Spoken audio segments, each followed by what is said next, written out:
नमस्कार दोस्तों, मेरे YouTube चैनल पर आपका स्वागत है। दोस्तों, मैं हाजिर हूँ एक और वीडियो में। इस वीडियो में दोस्तों GSTR 1 में गवर्नमेंट के द्वारा कुछ चेंजेस किया गया है, जिसको लेकर 1 मई 2025 को गवर्नमेंट ने नोटिफिकेशन जारी किया था, जिसका नोटिफिकेशन आप अपनी GST पोर्टल पर चेक कर सकते हैं। दोस्तों, GSTR 1 में गवर्नमेंट के द्वारा अब टेबल नंबर 12 और 13 में कुछ महत्वपूर्ण चेंज किया है। इसमें कहा गया है कि यदि आप GSTR 1 फाइल करते हैं तो ऐसी स्थिति में आपको GSTR 1 फाइल करते समय टेबल नंबर 12 एंड लिस्ट में टेबल नंबर 13, 12 में HSN है और 13 में डॉक्यूमेंट टेबल है। इसमें आपको 1 मई 2025 के लिए नोटिफिकेशन जारी किया था। नोटिफिकेशन नंबर 78 इस तरीके से 2020 था। सेंट्रल डेटेड 15 अक्टूबर 2020 से ही बताया गया था, लेकिन अब इसको एक्टिव कर दिया गया है। इसमें दोस्तों टैक्स पेयर्स के लिए पहले मिनिमम 4 डिजिट के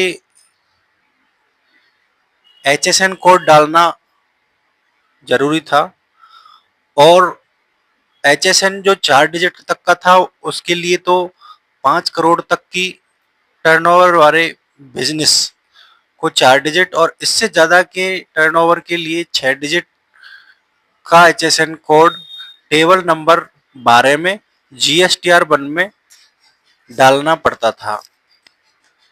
अब दोस्तों 1 मई से इसमें टेबल नंबर 13 में और 12 में इसको मैंडेटरी जो है कर दिया है।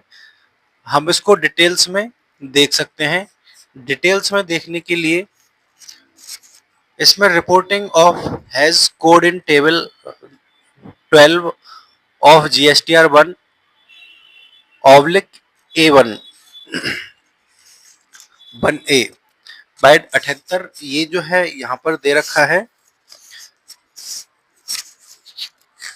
टैक्स पेयर्स के लिए इसमें बताया गया है कि अगर 4 डिजिट का HSN डालना है, tax payer required to mandatorily report 4 digit HSN code of goods and service.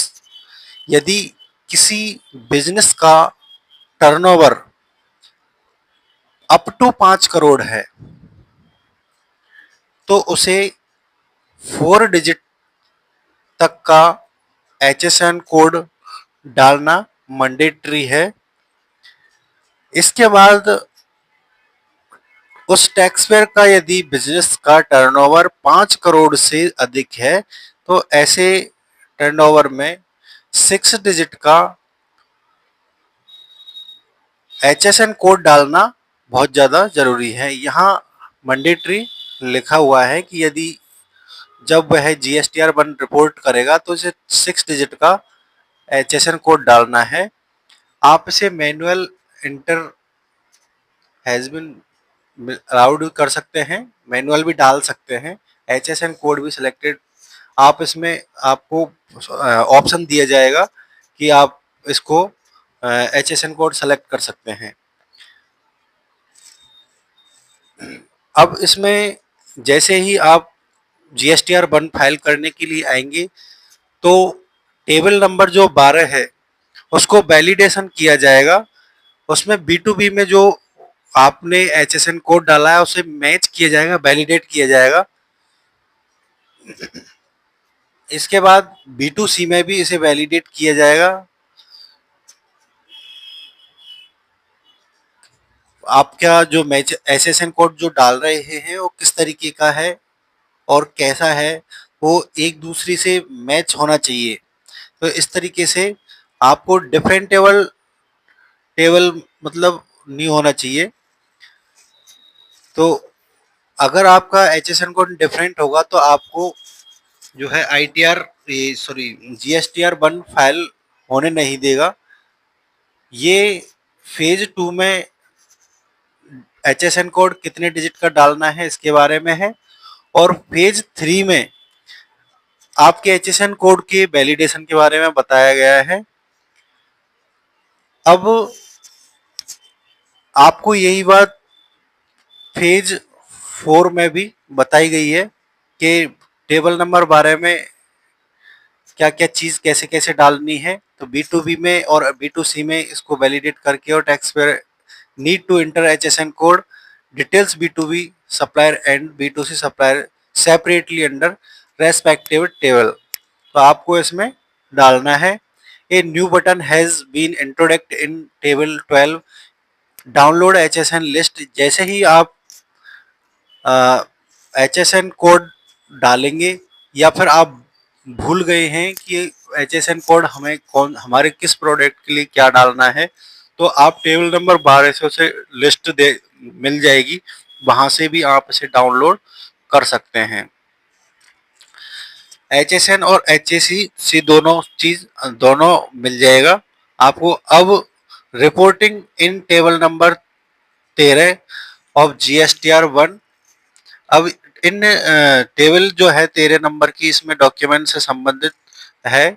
इसमें इस डॉक्यूमेंट को प्रोवाइड इश्यू जो इश्यू आता है उसको आपको उसमें देना है। इसको भी 1 मई से ही जो है मैंडेटरी फाइल कर दिया गया है कि भरना। तो टेबल नंबर 13 भी मैंडेटरी है। अब आप को पहले GSTR 1 जो दे रखी थी वो किस तरीके से दे रखी थी मैं ये बताऊंगा। इसमें आप देख सकते हैं कि GSTR 1 जो है उसकी लास्ट डेट 11/6 अप्रैल वाली जो है GSTR 1 उसकी लास्ट डेट 11 मई 2025 है।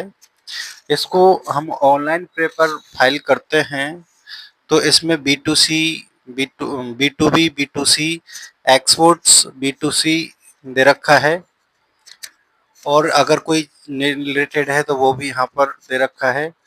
और क्रेडिट नोट्स, डेबिट नोट्स, और इसमें टैक्स लायबिलिटी 11B में एडजस्टमेंट एडवांस। यहाँ पर इसमें ये जो है HSN wise summary of outward supply इसमें वाले ऑप्शन में दे रखा है। यहाँ पर डाउनलोड HSN एक्सेल वाइज, यहाँ से आप HSN एक्सेल में डाउनलोड कर सकते हैं इस तरीके से। इसके बाद यहाँ आपको HSN कोड डालना है, डिस्क्रिप्शन डालना है और इसको सेव करना है, अमाउंट, टोटल वैल्यू और ये सब GST CGST IGST डाल करके इसको 13 नंबर का जो है ऑप्शन, इसमें डॉक्यूमेंट इश्यूड में आपको